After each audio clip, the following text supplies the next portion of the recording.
Boa tarde, gente. Vamos lá para nossa mais uma aula, primeira aula da semana, aula 13, tá? A partir dessa semana a gente começa a falar sobre os processos de independência na América Latina, tá? Falamos até a aula passada sobre as revoluções iluministas, sobre o iluminismo, o impacto do iluminismo na Europa, e agora falamos um pouco sobre o impacto na América, a Revolução Estadunidense, e agora a gente vai falar um pouquinho mais sobre o impacto desse iluminismo na América Latina, tá? Para quem ainda não sabe o que é América Latina, tá? América Latina é a América colonizada por povos de língua que derivam do latim, povos de língua latina, tá certo? E aí estamos falando de franceses, espanhóis e portugueses, tá? Três línguas que são derivadas, tem o mesmo radical, né? Que é o latim, a antiga língua do Império Romano, tá? Você tem 4 línguas latinas: italiano, francês, espanhol e português. A América ela foi colonizada por 3 povos latinos, além dos ingleses e holandeses. Você teve também franceses, espanhóis e portugueses. Então essa é a América Latina, os países de colonização francesa, espanhola ou portuguesa, ok?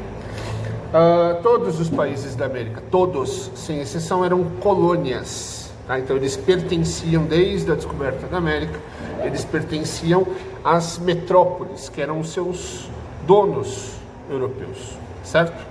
No primeiro momento, toda a América vai pertencer à Espanha, que foi, segundo as leis da época, oficialmente passa a ser dono, desprezando a existência das populações indígenas aqui.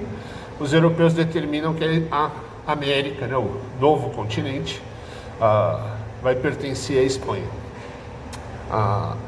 Logo na sequência, existe um tratado entre portugueses e espanhóis que vai fazer uma divisão e uma porção oriental, né, da América do Sul, vai ser designada aos portugueses, o Tratado de Tordesilhas, e aí os portugueses vão assumir o que daria origem ao que hoje é o Brasil, tá? Então eles vão inicialmente passarem a ser donos de uma faixa de terra do lado oriental da América do Sul, e aos poucos eles vão crescendo, aumentando essa terra. A gente já falou disso em outros momentos, tá? Os espanhóis aqui na América, eles tiveram uma postura muito parecida com os portugueses num primeiro momento, que é a busca pela extração, tá? Então os espanhóis, quando chegam na América, eles não vão ter inicialmente nenhum interesse em cultivar, em plantar. Eles vão ter o interesse principal de extrair, tá? Então eles vão procurar produtos que possam ser extraídos, levados e vendidos na Europa a altos preços, tá? Os portugueses fizeram isso na América, no Brasil, né? No primeiro momento não acharam nada, pau-brasil, frutas tropicais e tudo mais, mas não acharam nem ouro, nem prata, nem pedras preciosas. Só vão achar isso lá bem para frente. Os espanhóis não, os espanhóis vão encontrar, em várias regiões da América, os espanhóis vão encontrar minas enormes, jazidas, principalmente de prata, ouro. E aí esses espanhóis vão fazer o quê? Eles vão concentrar todo o esforço deles nessas regiões em que foram encontradas as minas.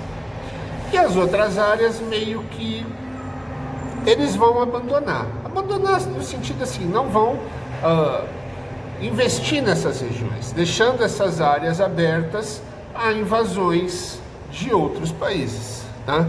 Então a Inglaterra vai invadir de hoje os Estados Unidos, a França vai invadir um pedaço do que hoje é os Estados Unidos, algumas ilhas do Caribe, um pedaço da América do Sul, a Holanda também vai invadir um pedaço da América do Sul, vai invadir ilhas do Caribe, o Brasil vai invadir terras espanholas, até chegar ao território que hoje a gente conhece como Brasil, que é quase o dobro, ou até mais do que inicialmente era. Então, essa predisposição dos espanhóis a não se importar com as terras que não ofereciam retorno rápido, acabou transformando a América num centro de colonização de várias metrópoles europeias, não só de Espanha e Portugal, mas você coloca aí também França, Holanda e Inglaterra, tá certo? Todas essas colônias pertencem às metrópoles europeias, que fazem aqui o que elas bem entenderem. Tá? Então elas vão determinar, cada uma da sua maneira, como vai ser feita a exploração. Vão se criar sistemas de pacto colonial, tá? Determinando como vai funcionar essa exploração. Tá? Então, em alguns lugares, as colônias elas pagam altos impostos e são obrigadas a comprar tudo da metrópole. Em outros lugares isso é um pouco mais frouxo. Então, cada uma dos modelos de exploração vai ter o seu jeitinho especial, tá certo? Mas em todos, é claro que o pacto ele visa beneficiar a metrópole e a colônia ela é sempre prejudicada. O primeiro país que vai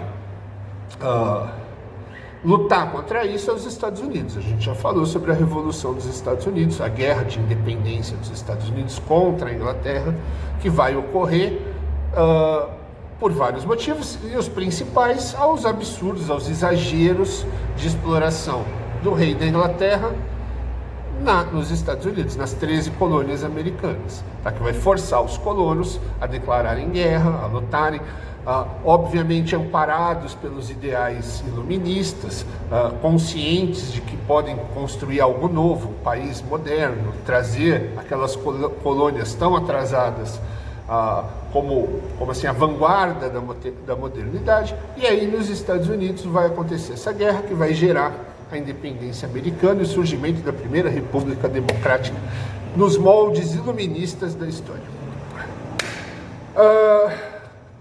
Feito isso, surgiu esse movimento ele vai se arrastar pelo restante da América.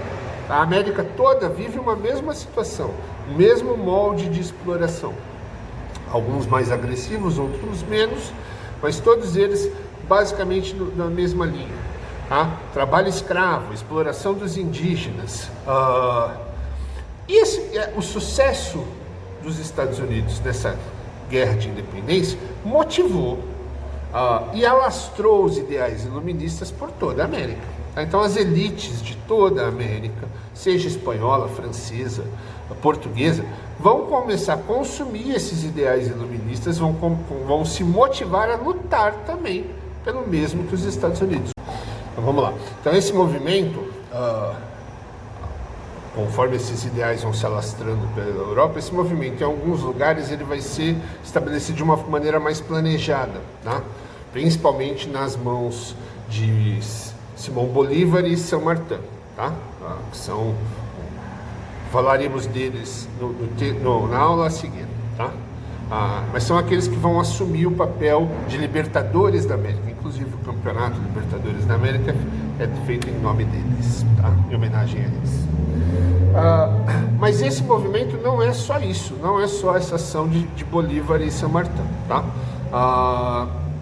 O que vai acontecer? A insatisfação com a exploração colonial ela já existe mesmo antes da Revolução dos Estados Unidos. Revoltas populares já vão eclodir em várias regiões da América, inclusive no Brasil, tá certo? As pessoas são exploradas e elas vão lutar contra isso, tá certo? Na Espanha, eu coloquei o texto aí para vocês verem bonitinho, falando mais diretamente do caso de França, das colônias francesas e espanholas, porque a gente vai falar de Brasil em outro momento. Você tem uma divisão social que vai causar conflitos internos muito grandes. No caso da América Espanhola, você vai ter uma divisão, uma estratificação social que vai funcionar assim.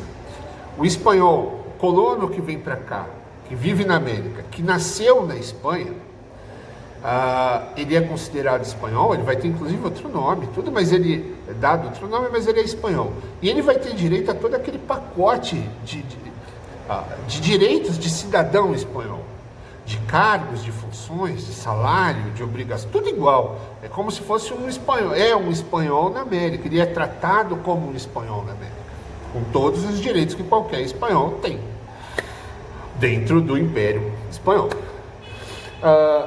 Já os filhos, e aí é que começa o conflito, e aí vem Simão Bolívar, e aí vem San Martín, são filhos de espanhóis nascidos no Brasil, filhos de família espanhola, pai e mãe espanholos, espanhóis, nascido na América, eles não vão ser considerados iguais, eles vão ser tratados pelo codinome crioulo. Isso vai acontecer também na França, principalmente na região que eles vão ocupar, onde hoje é a Louisiana, nos Estados Unidos, que os franceses nascidos na América, mesmo de família francesa, vão ser chamados de crioules, no caso dos espanhóis, crioulos. Eles vão poder estudar, muitos deles vão ser riquíssimos, só que eles não têm direito a empregos públicos, eles não trabalham na igreja, no exército, então eles vão ter uma limitação de uma série de direitos. Mesmo sendo de família europeia, filhos de europeus legítimos, eles não vão ter todos os direitos que os espanhóis têm, ou que os franceses têm. Então, dentro da própria base branca que vem colonizar a América, você vai ter uma ruptura entre os que são considerados europeus e os que não são considerados europeus. Mesmo estudados, ganhando muito dinheiro, fazendo universidade, essa galera é uma galera culta, estudada, mas que se ressente do tratamento que eles recebem da coroa, seja portuguesa ou francesa. Tá?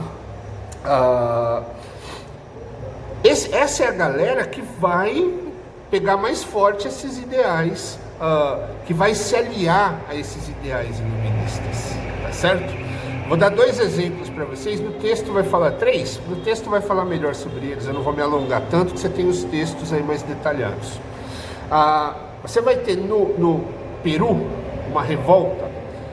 No Peru os espanhóis utilizavam indígenas, então eles escolhiam indígenas dentro dos povoamentos indígenas para comandar aquele povoamento. Então eles escolhiam o chefe.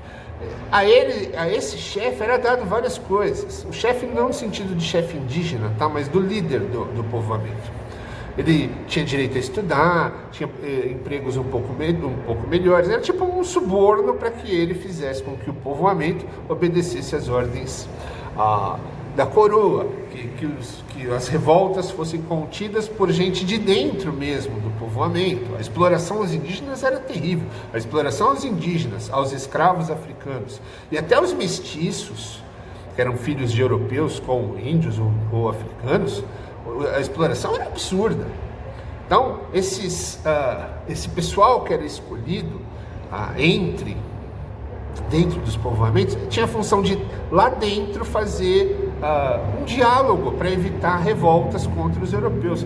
Porque você tem uma minoria branca, a minoria de europeus crioulos é pequenininha, perto da quantidade de indígenas, escravos e mestiços.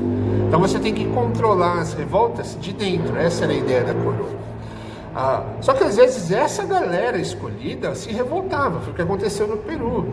A exploração era tão grande, os impostos, o aumento de impostos, a cobrança, a exploração no trabalho, que ali dentro, através da figura de Tupac Amaru, você tem uma revolta absurda, violenta, que vai levar muito tempo para ser contida, gerando inúmeras mortes e criando um mártir para o movimento popular. Tupac Amaru vai passar a ser visto como o herói do povo. A luta dele não vai morrer com ele, o povo vai continuar lutando.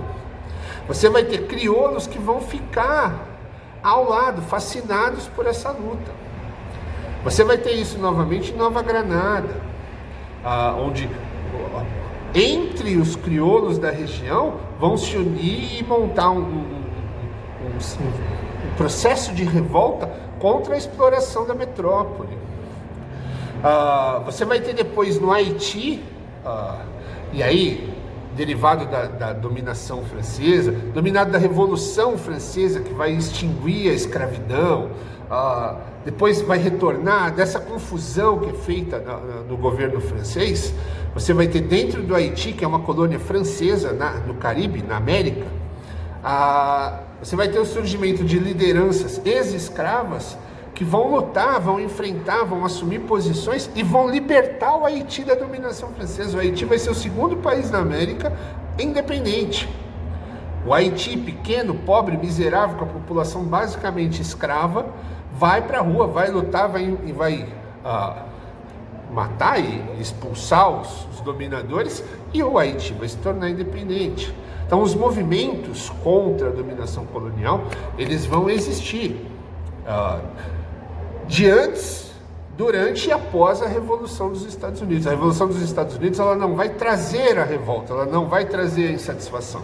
Ela simplesmente vai nortear como lidar com essa insatisfação. Vai demonstrar que é possível lutar contra a metrópole e conseguir a liberdade. Esse movimento vai ser encabeçado por pessoas das mais diversas classes. No caso do Haiti, você vai ter uma classe baixa. Nos outros casos, e depois veremos isso na próxima aula, você vai ter crioulos, europeus nascidos na América, que vão encabeçar esses movimentos contra a dominação da metrópole. Tá certo? Então, o processo de independência na América, o pontapé inicial não é a Revolução dos Estados Unidos, mas é a Revolução dos Estados Unidos, junto a uma série de fatores que falaremos na próxima aula, que vai motivar e vai engrandecer esses processos, fazendo com que em todos eles exista sucesso e a América se torne um continente independente. Tá certo? Até a próxima aula, gente.